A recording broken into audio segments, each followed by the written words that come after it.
میں صرف ایک بات کہنا چاہوں گا جو آپ کے کنکلوژن میں بھی لکھا ہے، ہندوستان کا مسلمان بن جائے یہ ملک کی تقدیر بدل جائے گی۔ ذرا اپنے اندر کی شدت کو جگائیے بھائی۔ مجھے ایک بات سمجھ میں آئی ہے جتنا میں نے اسلام کے بارے میں پڑھا ہے کہ ڈرا ہوا آدمی مسلمان نہیں ہو سکتا، کیونکہ جہاں ڈر ہے وہاں اسلام نہیں، اور جہاں اسلام ہے وہاں ڈر نہیں۔ جیسے جہاں اندھیرا ہوتا ہے وہاں روشنی ہوتی ہے، جہاں روشنی ہوتی ہے وہاں اندھیرا نہیں ہوتا۔ ایک حدیث مجھے ہمارے دوست محمود مدنی صاحب نے لکھوائی تھی جو میرے کمپیوٹر پہ ہے، انصر اخاک ظالمن او مظلوما، مدد کر، اپنے بھائی کی مدد کر، مظلوم ہو تو مدد کر، ظالم ہو تو مدد کر۔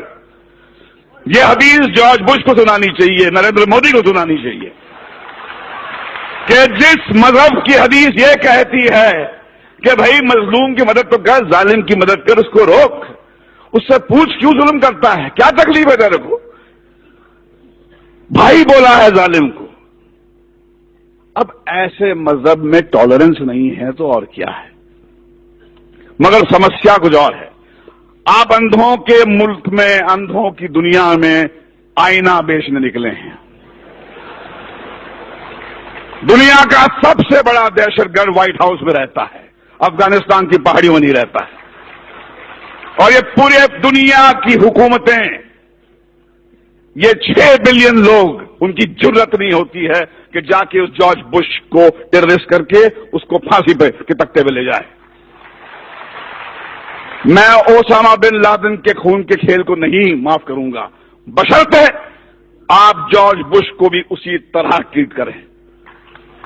ایک طرفہ بات نہیں ہو سکتی ہے۔ اسٹیٹ ٹیررزم کا کنڈون کریں گے اور ان کو کہیں گے ٹیررسٹ، جیسے کسی نے فرمایا تھا مولانا دریا والی صاحب کہ بھیا کہ آپ نے بام بلاسٹ کے جو ایکیوز کو تو ٹیلی ویژن پہ چیخ کے اناؤنس کر دیا کہ ہاں یہ صاحب ان کو یہ سزا دی گئی ہے، مگر بابری مسجد جب شہید ہوئی اس کے بعد میں 1000 لوگ تو یہاں مرے تھے، ان کا کیا؟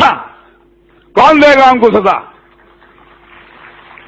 کہاں جا کے گڑ گڑائیں، کس سے بھیک مانگیں؟ آج تو ہماری یہاں پر سرکار این سی پی اور کانگریس کی ہے۔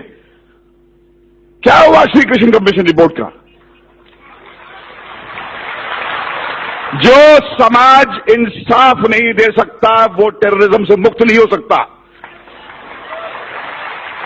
اگر آپ کو ٹیررزم سے مکت ہونا ہے تو انصاف دینا پڑے گا آپ کو، اور اگر آپ نے اپنے پولیس اسٹیشنز کو ٹارچر چیمبرز بنا دیا، وہاں پر معصوم کو لے جا کے مارو گے، پیٹو گے، ذلیل کرو گے، تو ٹیررزم بڑھے گا۔ ہمیں ایک ہی بات کرنی چاہیے، وہ یہ ہے کہ ہمارے اندر وہ جرت ہونی چاہیے۔ حدیث آپ کی ہے، رسول اللہ نے فرمایا تھا کہ سب سے بڑا جہاد کیا ہے؟ ظالم بادشاہ کو اپنا صحیح چہرہ دکھانا۔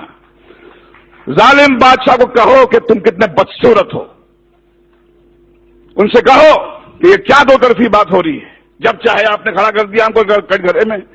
اور دیکھیے جارج بش بھی کہتا ہے کہ اسلام تو مذہب پیس کا ہے، ٹالرنس کا ہے، مگر فیکٹ یہ ہے کہ جہاں داڑھی والا نظر آتا ہے آپ بولتے ٹیررسٹ ہے۔ یہ لڑائی اس سیمینار سے ختم نہیں ہونے والی ہے، یہ بہت لمبی لڑائی ہے، وہ دور آ گیا ہے۔ رسول اللہ نے فرمایا تھا اسلام آپ کے ہاتھ میں جلتا ہوا کوئلہ بن جائے گا، جس میں دم ہے وہ بنے مسلمان اور جیے شان سے، مگر کسی کے سامنے گڑ گڑائیے مت، کسی کے ساتھ کسی کے تلوے مت چاٹیے، کیونکہ آپ اس طاقت سے کنیکٹڈ ہیں۔ یہ ملک آپ کا ہے، اس میں آپ کے پرکھوں کا خون ہے، جو آپ کو کہتا ہے، آپ کو نیچا دکھاتا ہے، اس کو بولو باہر نکل یہاں سے، یہ آپ کا ملک ہے،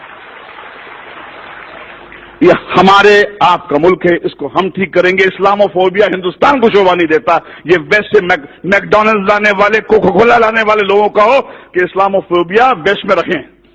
ہندوستان جو ہے ایسا ملک ہے، میں اپنے داڑھی والے بھائیوں کے ساتھ محفوظ محسوس کرتا ہوں، ڈرتا نہیں ہوں میں۔